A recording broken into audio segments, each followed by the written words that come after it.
Ecobici y HSBC, la red con más de 22 millones de viajes en 2024 y muy pronto más cerca de ti, presenta Lo que hay que saber. Banco de México solamente dará 10% de lo que esperaban de remanentes para Hacienda. También México y Estados Unidos llegan a un acuerdo sobre el agua del río Bravo y Canadá ya tiene primer ministro entre las provocaciones de Donald Trump. Es martes 29 de abril, yo soy Gonzalo Soto y esto es Expansión Daily. Esto es Expansión Daily. Lo que hay que saber. Lo importante del día con los editores de Expansión. Expansión Daily. Lo que hay que saber. Bienvenidos. Bienvenidos y bienvenidas a un episodio más de Expansión Daily. Activen las notificaciones de este podcast para que estén bien, pero bien informados e informadas. Hoy está conmigo Pati Tapia, reportera de Economía en Expansión. ¿Cómo estás? Buenos días, Pati. Buenos días, Gonzalo. Muy bien, muy contenta de estar otra vez aquí. Dices una cosa rara porque la verdad hoy no traigo aranceles, pero sí traemos información económica. Sí, la verdad es que se me hizo muy extraño cuando estábamos revisando la información y dijimos, pues viene Pati estos micrófonos, no había nada de Trump, pero vamos a hablar acerca de su antítesis que ayer ganó la elección en Canadá. Pero bueno, vamos por partes. ¿Qué tenemos en puerta, mi querida Pati? Pues mira, las noticias desde el Vaticano no paran y tenemos una muy importante porque los cardenales de la Iglesia Católica ya decidieron que el cónclave para elegir al sucesor del Papa Francisco comenzará el 7 de mayo. Y no se sabe cuánto va a durar este proceso y aunque los dos anteriores duraron 2 días, pues ahora algunos consideran que esta vez tendremos que esperar más para ver el humo blanco que anuncia un nuevo pontífice, esto por la polarización que existe en el catolicismo, Gonzalo. Correcto, y a ver, si ustedes nos están escuchando en España o en Portugal, qué bueno, significa que ya tienen luz nuevamente.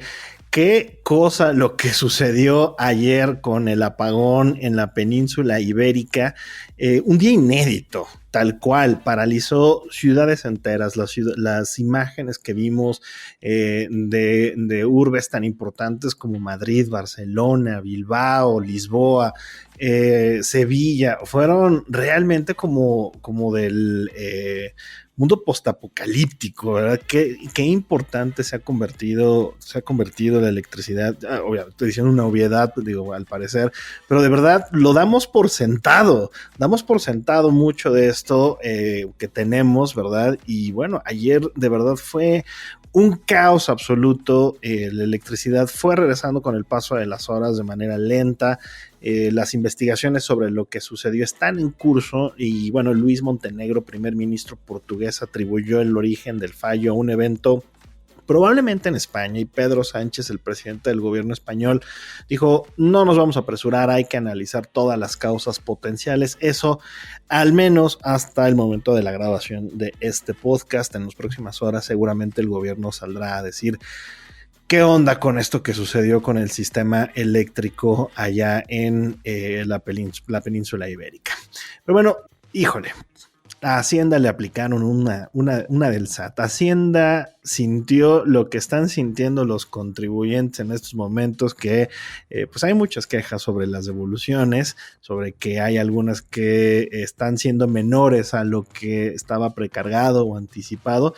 Pues algo así sucedió, porque la Secretaría de Hacienda y Crédito Público esperaba o anticipaba que Banco de México le diera un remanente de operación, ahorita vamos a explicar qué es eso, de unos 100,000 o más de 100,000 millones de pesos, y a la mera hora Banco de México dijo: pues ahí te van, pero solamente 18,000 millones. Así es, Gonzalo, la verdad es que quedó muy por debajo de las estimaciones que tenían los analistas. Por ejemplo, los de Citi calculaban que la cifra para Hacienda sería de 170,000 millones de pesos y Banamex de 110,000 millones de pesos. Y entonces aquí cabe pues esa pregunta que se hacía, es el famoso de la canaco, el hijo del papá, y mis 150,000 millones de pesos, ¿qué? Así están en Hacienda en estos momentos. Banco de México y el resto de la lana, ¿dónde quedó? Pero bueno, por partes. Para quienes no saben, los remanentes de Banco de México son recursos que provienen del saldo positivo que resulta de las operaciones que hace el Banco Central. De nuevo, para facilitarlo todavía más, nuestro Banco Central, Banco de México, realiza operaciones en diversas monedas y dependiendo de algunas de estas operaciones, tiene algunos saldos a favor, sobre todo cuando realiza algunas compras de metales preciosos como puede ser el oro y sobre todo también del manejo de divisas. Hay veces en donde compra el dólar más barato, lo vende más caro y eso se va acumulando en estas operaciones que realiza. Se hace un corte al cierre de año y lo que sobre se entrega a la TESOFE, a la Tesorería de la Federación en abril. Ahora, no es una lana que se pueda usar toda de libre disposición. Por ley, 70% de este dinero transferido se emplea para reducir la deuda pública, mientras que el resto va a fondos para contribuir a la estabilización financiera del país.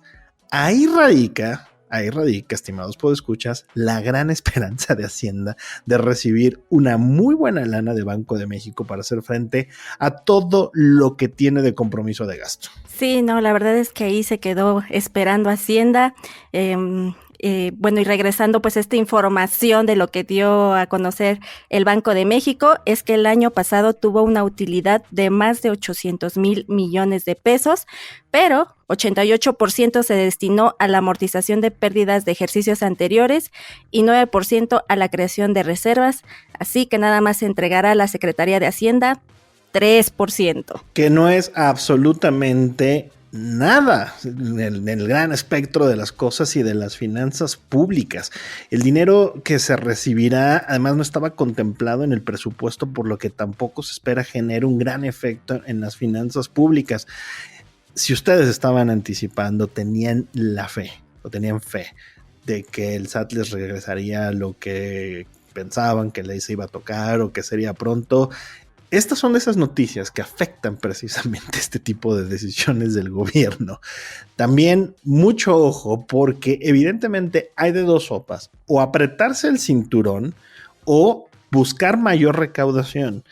Con toda franqueza, no se anticipa que el gobierno federal vaya a querer apretarse el cinturón en materia de gasto, por lo cual tengan de verdad mucho cuidado, porque creo que ahora sí viene un SAT y las autoridades en general con el diente mucho más afilado, Tricha. Sí, yo también creo que ahí el gobierno va a empezar a ver sus opciones.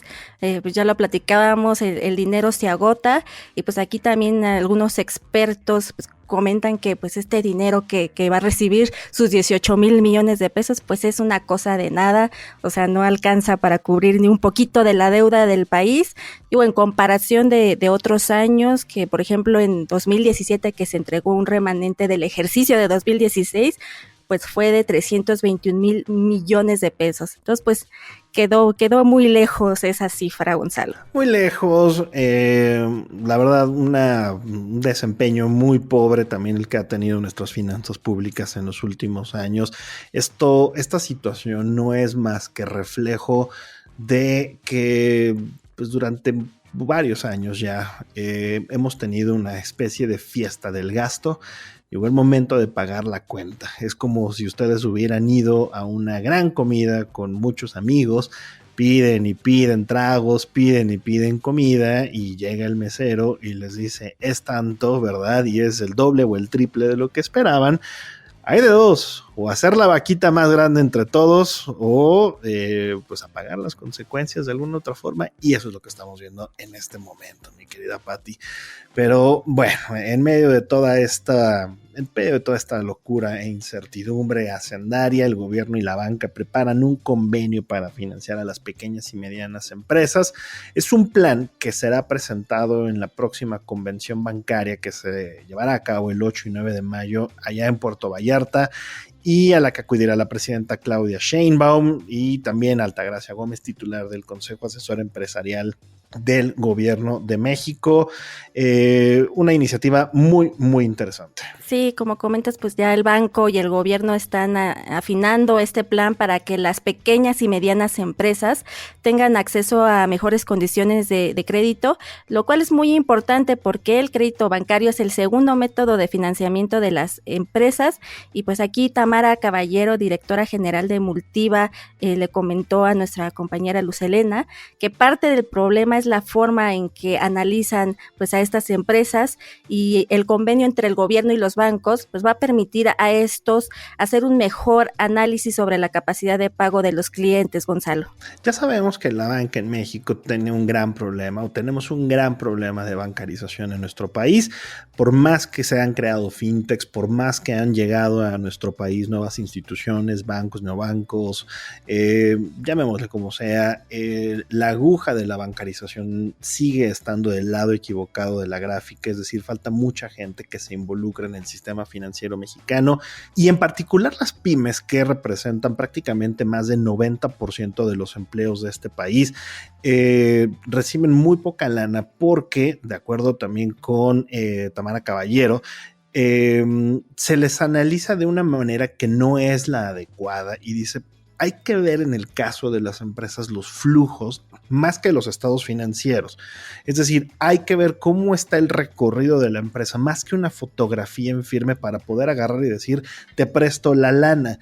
Y es que la falta de financiamiento, la falta de crédito, Pati, es lo que provoca que la gran mayoría de las pymes y de los nuevos negocios en México mueran antes de los primeros 2 años. Sí, no estamos muy verdes todavía en esta parte del financiamiento para las MIPYMES, y pues la verdad es que de donde más consiguen pues esta parte del financiamiento es de los proveedores, Gonzalo, ¿sí? No así de la banca. Entonces creo que esta iniciativa de concretarse pues sí va a ser muy importante pues para este acceso al financiamiento que es muy complejo para estas empresas. Esto que acabas de explicar, Pati, es fundamental y es una de las grandes razones por las cuales nuestra economía no crece.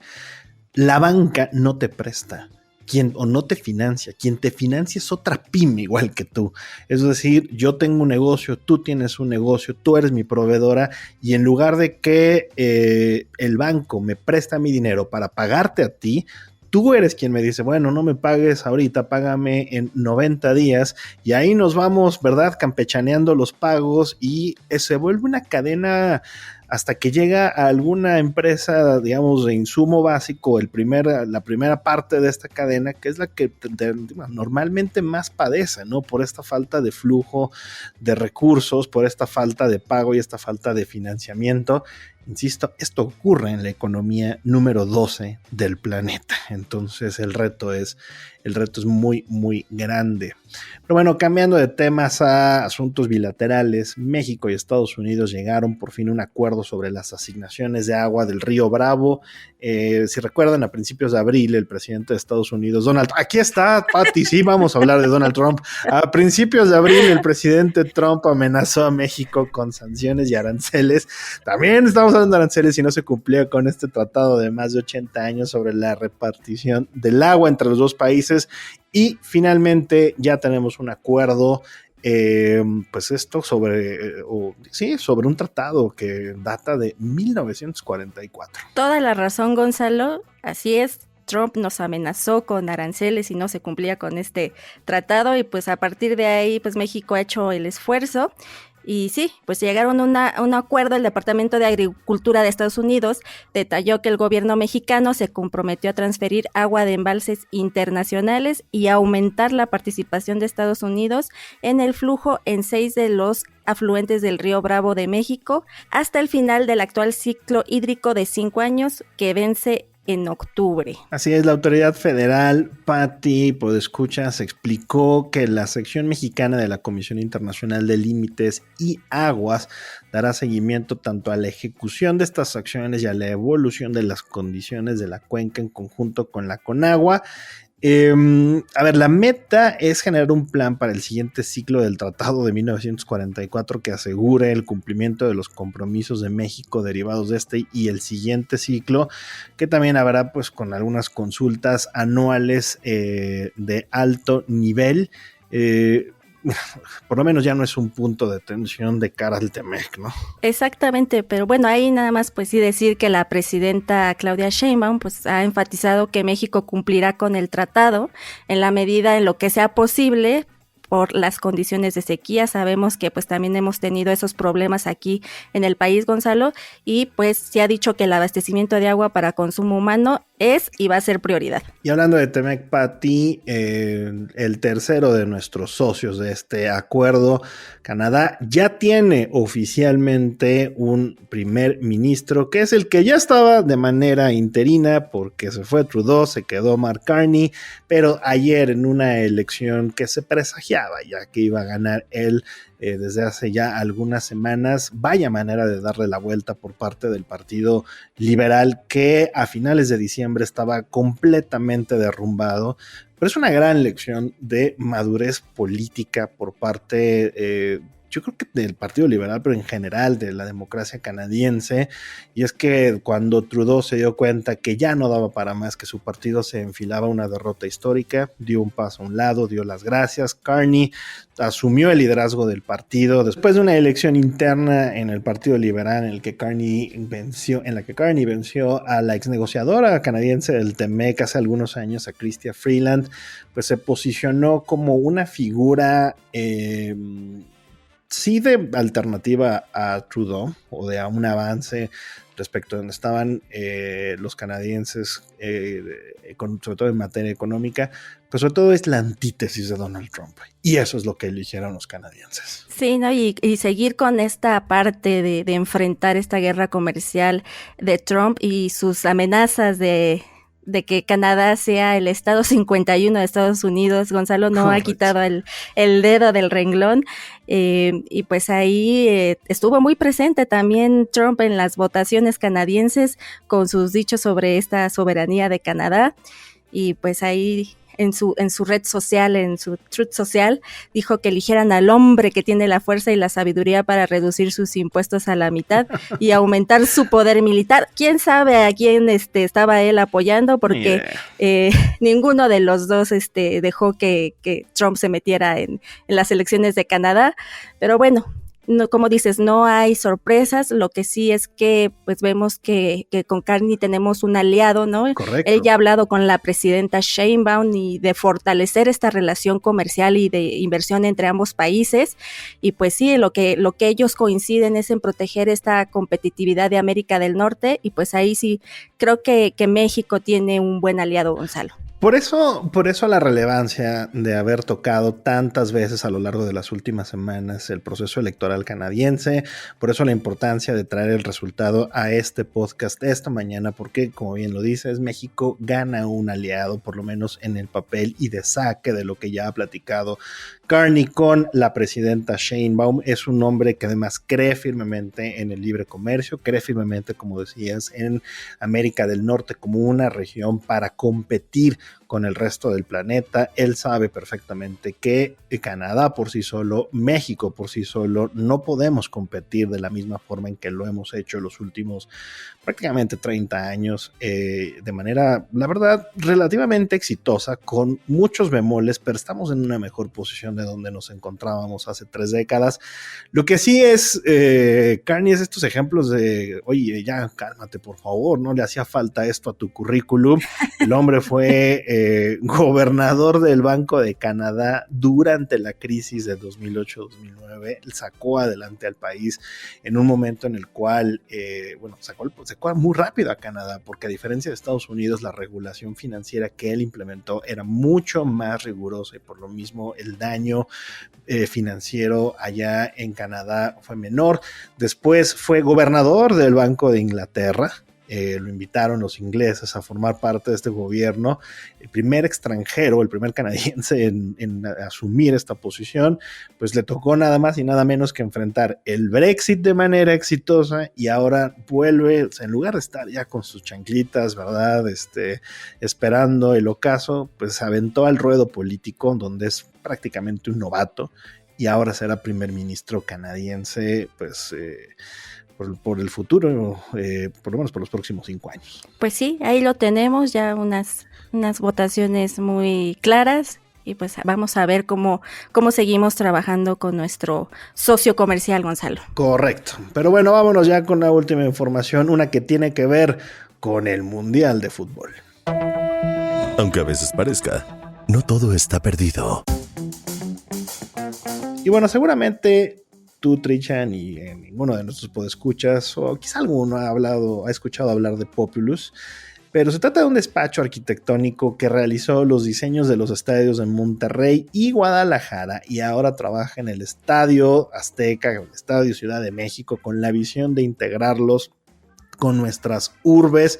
Es una conversación maravillosa que tuvo nuestra colega Diana Zavala o de cara a lo que serán estas sedes mundialistas de fútbol en 2026. Sí, pues aquí Bruce Miller, presidente y CEO global, y Jonathan Mali, director para América, están al frente de este proyecto, y pues con lo que se busca con estos diseños y esto que están encargados ellos es que cada sede cuente una historia al reflejar el entorno en que se levanta.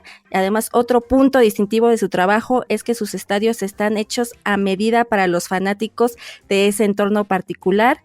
Así que para el diseño del Estadio Azteca y el proyecto en el Estadio Monterrey, analizaron los diferentes tipos de fanáticos y mapearon su recorrido a través del estadio para tomar en cuenta pues el tipo de comunidad, el perfil de los asistentes y los ritmos de la ciudad, Gonzalo. Una cosa que ha caracterizado esta firma es ver más allá de la propia infraestructura del estadio, es proponer perímetros seguros, plazas, comercios, zonas verdes, que sean áreas multipropósito para que sea un evento o sea una experiencia mucho más amplia que solamente ir, entrar al estadio, sentarte a ver fútbol, que al final pues de eso se trata, pero la experiencia alrededor de lo que habrá, sobre todo para el Mundial de México, Estados Unidos y Canadá para el próximo año, por lo menos pretenden que sea algo mucho, mucho más integral para ti. Pues sí, vamos a ver cómo nos quedan o cómo nos dejan estos estadios. Como dices, va más allá del propio estadio, sino pues también bares y plazas, comercio. Entonces son proyectos más bien muy interesantes, y pues ya tenemos aquí a la vuelta el Mundial, Gonzalo. Me encantó que lo primero que se te vino a la cabeza después de hablar de estadios fue el bar, pero bueno, no tenía y no podía ser de otra forma, mi querida Tricha. Muchas gracias por habernos acompañado en este episodio de martes. No, muchas gracias a ustedes por habernos escuchado, y espero yo que estemos aquí pronto, tal vez no aranceles, pero sí con estas informaciones económicas, Gonzalo. Te persiguen, mi querida Tricha, pero bueno, ya saben que toda la información sobre estos y otros temas están disponibles en expansión.mx y leemos sus comentarios en las redes sociales de Expansión, todas @expansiónmx. Nos escuchamos mañana.